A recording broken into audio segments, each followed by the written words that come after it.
Hey, we wanted to tell you about the exciting day that we had today. At SATO. And outside of SATO. Spoiler alert. Hi, it's your pals, Taylor and Shelby. We had a really exciting day and we wanted to tell all of our family and friends about it, but we didn't want to have to text a bunch and we didn't want to have to call anybody, so we're making a video so we can just tell everybody all at once, right? So, as you all know, I work at Schweitzer United Methodist Church, and we sponsored 2 films this year into the SATO48 film challenge or something like that. 48-hour film festival. Yeah, basically we had 48 hours to make a film and turn it in, and we did 2 films this year. Shelby and I were heavily involved in one and loosely involved in the other. So tonight was the awards ceremony for that, and we wanted to tell you guys about the awards that we were nominated for. So we're going to start with Punch War. Punch War was not our film. Not our film. Punch War was nominated, which nominated means they were in the top 10 or top 5. They were nominated for Best Director, Best Male Actor, Best Opening and Closing Credits, and Best Poster Design. And then they were also John Craigmile, who was one of the head audio person for them. He won the high schooler. Yeah, he's a high school kid. He won the Youth in Excellence Award, or Excellence in Youth.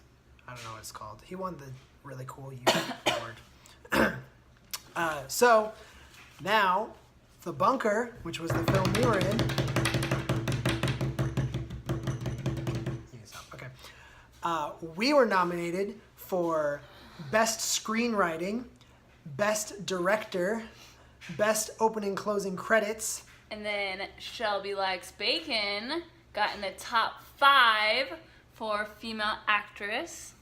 As opposed to male actress. Yeah. Yep. Yeah.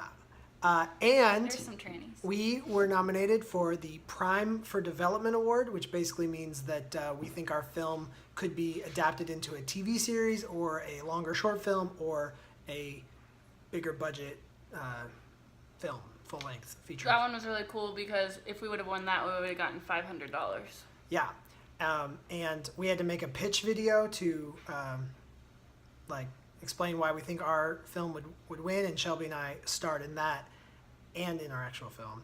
And lo and behold, we won! Yep, we got Prime for Development, which means they showed our film and they showed our pitch, and everybody loved it, and we're awesome. So, but that was not the excitement of the night. Well, that was exciting, but there was more. There was more. So we were leaving the ceremony or whatever, and we were walking down a very dark and scary alley. Like the kind where Batman's parents were murdered. Yep.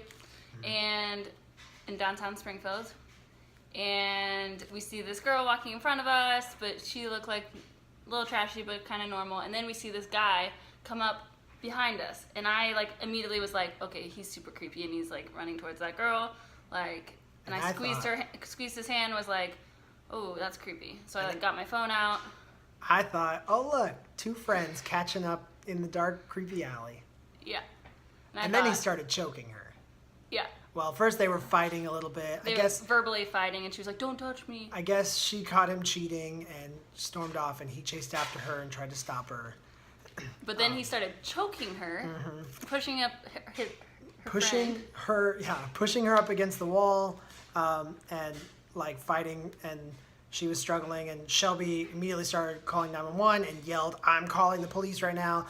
And I was like, I just started screaming at him to leave her alone and to get out of here and walk away. Hey! Stop touching her! He said, it was scary. He screamed as soon as I started yelling, he was like, he backed up. He was like, I didn't touch her. And I was like, we all just saw it. There was some other people there, and we're like, we all just saw you touch her. Get out of here. At that point, because they heard the commotion. Yeah. They ran over. And I was like, hey, come, help. So he ran off, and I was like, get out of here. Don't ever come back. Sort of. Really, I was like, look, the police is on the phone. Yeah. And then the police showed up, and we got to give a real fun police report. Filed a report. Leave them our names. But our favorite part of filing the report was the woman. victim. Yeah. The whole time was like, do you have a lighter? She's asking the police officer, do you have a lighter? No one had a lighter. And then she's yelling across the street as the police is trying to get the report. Yeah, he's writing Anyone down the have stuff. a lighter? Anyone have a lighter? Oh, I need a lighter. She had like meth mouth. And